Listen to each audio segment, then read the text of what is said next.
अभी हम लोग का जातीय जनगणना चल रहा है और इसमें हम सभी जितने भी पर्यवेक्षक एवं प्रगणक हैं सभी ने अपना प्रशिक्षण ले लिया है, लेकिन फिर भी कहीं न कहीं हम लोगों को कुछ न कुछ कन्फ्यूजन होता है प्रपत्र भरने में या गृह संख्या डालने में। तो जहाँ तक मुझे जानकारी है मैं उस विषय में आप लोगों के बीच जानकारी को साझा करना चाहता हूँ। तो सबसे पहले हम जो मकान संख्या या भवन संख्या डालेंगे नजरी नक्शा पर, उसको आप लोग देखिए। तो उत्तर पश्चिम दिशा से जैसे हम अपना जो हमको क्षेत्र मिला है वहाँ पर जैसे ही हम गए पहला घर, तो अगर वो पक्का का भवन है तो वहाँ पर हम ये स्क्वायर जो है वर्ग आकृति का एक स्क्वायर बनाएंगे और भवन संख्या 3 डिजिट में हम डालेंगे। तो पहला है तो 001 ये अंदर में भवन संख्या हो गया। और उस भवन में यदि मकान 3 गो है, मेरे मकान का मतलब अगर उस भवन में 3 परिवार रह रहे हैं और तीनों का कमरा अलग अलग है तो उसमें 001 से 003 ये मकान संख्या हो गया। ठीक है। तो अब फिर अगर हम दूसरे भवन की ओर जाएंगे तो दूसरा भवन अगर मेरा कच्चा है तो उसका हम त्रिभुज आकार का उस भवन में मारेंगे, चिन्ह डालेंगे और उसके अंदर भवन संख्या 002 डालेंगे और उसमें अगर एक ही परिवार रह रहा है तो उसका मकान संख्या 004 हो जाएगा। तो इस तरह से अगर हमको अब नीचे आना है तो एरो का चित्र दे करके, और जैसे ही नीचे आए मुझे एक मंदिर दिखाई दिया तो मैं वहाँ पर मंदिर का चित्र बनाऊंगा। और चूंकि उसमें भवन तो मकान तो होता नहीं है इसलिए इसमें भवन संख्या 003 डालेंगे, इसमें 003 इसमें डालेंगे।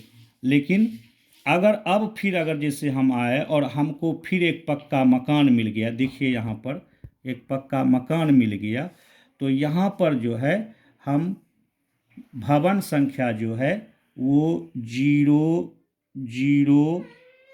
यहाँ 1 डाले हैं, यहाँ 2, यहाँ 3 डाले हैं, तो ये भवन संख्या जो है ये 4 होगा।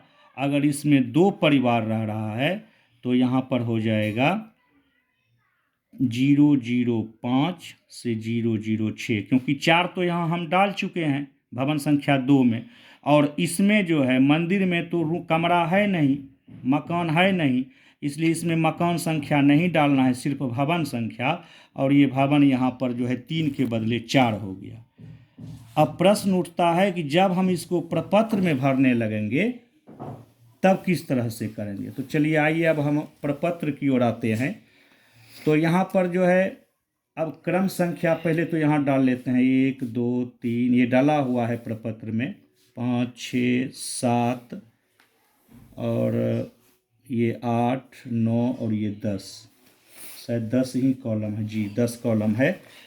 तो अब जैसे हम यहाँ पर डालें क्रम संख्या 1 001, भवन संख्या 001, और इसमें पहला मकान देखिए यहाँ पर, यहाँ आ जाइए और यहाँ पर हम देख रहे हैं कि मकान इसमें 3 गो है, मकान इसमें 3 है। तो मकान संख्या जो है यहाँ पर जो है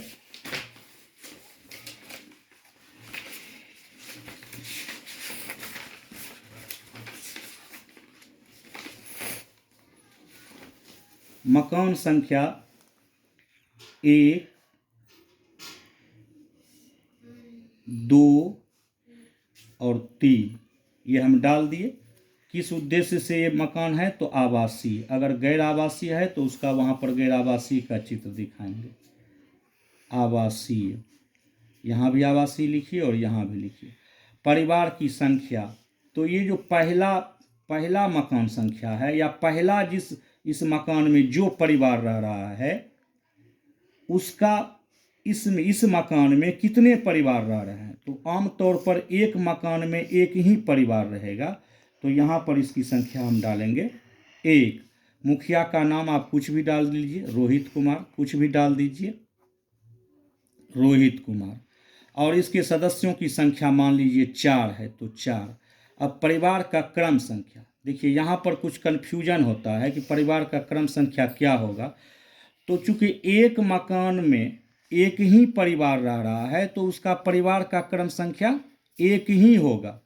अगर इसी मकान में जो है परिवार अगर 2 रहता तो परिवार की संख्या यहाँ हम 2 डालते और तब उसका जो है यहाँ पर भी उसका नाम लिखते और यहाँ पर क्रम संख्या 2 हो जाता। आगे हम बताएंगे इस तरह से।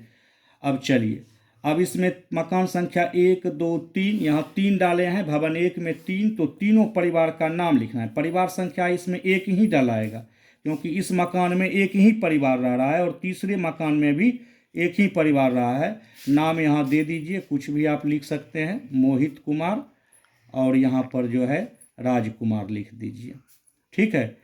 और इसमें जो है ठीक है 2 संख्या है और इसमें 3 संख्या है। परिवार का क्रम संख्या एक ही आएगा क्योंकि इस मकान में जो है मकान संख्या 3 जो हम डाले हैं उसमें एक ही परिवार रह रहा है।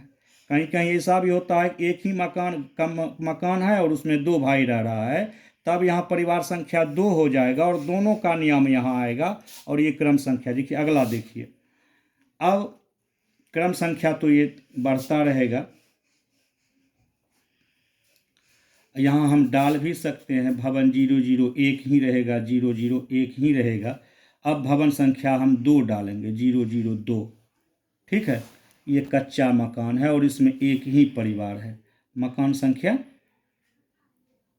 संख्या हो गया 004, ये भी आवासीय है, इसमें एक ही परिवार है एक मकान में, तो उसमें हम डालेंगे 1। यहाँ पर नाम डाल देंगे और उसके सदस्य संख्या अगर 2 है तो 2, क्रम संख्या भी एक ही हो जाएगा। ठीक है। अब अगर हम आते हैं भवन संख्या 3, तो भवन संख्या यहाँ 3 में हम दिखाए हैं मंदिर है, जिसको हम इसको यहाँ पर नोट नहीं करना है।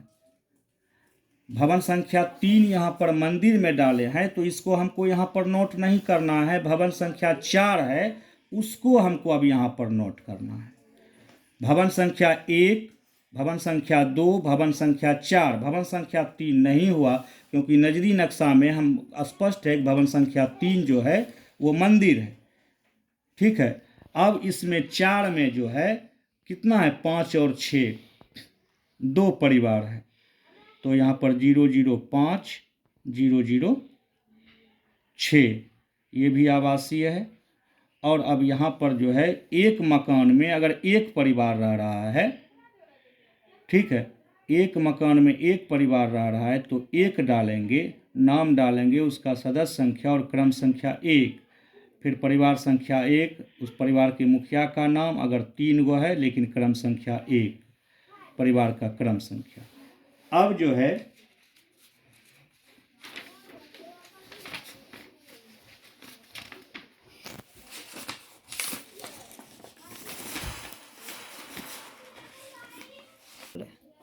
अब थोड़ा सा यहाँ पर आ जाइए। जैसे देखिए भवन संख्या 47, मकान संख्या 1, एक ही मकान है भवन संख्या 47 में। जैसे एक यहाँ पर हम मानचित्र बना देते हैं और ये मान लिया जाए ये भवन संख्या 47 है, ये भवन संख्या 47 है और कमरा नंबर इसमें जो है 075 है। ठीक है। तो 47 भवन में एक ही कमरा है।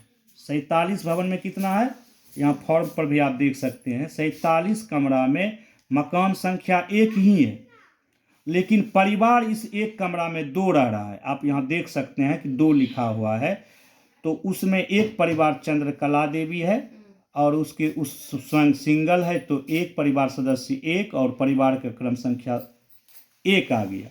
अब उसी भवन संख्या 47 और मकान संख्या 75 में 2 परिवार रह रहा था, तो यहाँ पर कुछ नंबर डाल भी सकते हैं और नहीं भी डाल सकते हैं। परिवार 2 है, दूसरा परिवार उस मकान में सौरभ कुमार रह रहा है जिसके सदस्य 2 हैं और परिवार का क्रम संख्या यहाँ 2 हो जाएगा। क्योंकि एक ही मकान में 2 परिवार है तो यहाँ क्रम संख्या चेंज हो जाएगा। मुझे विश्वास है कि अब आप लोग समझ गए होंगे। बस धन्यवाद।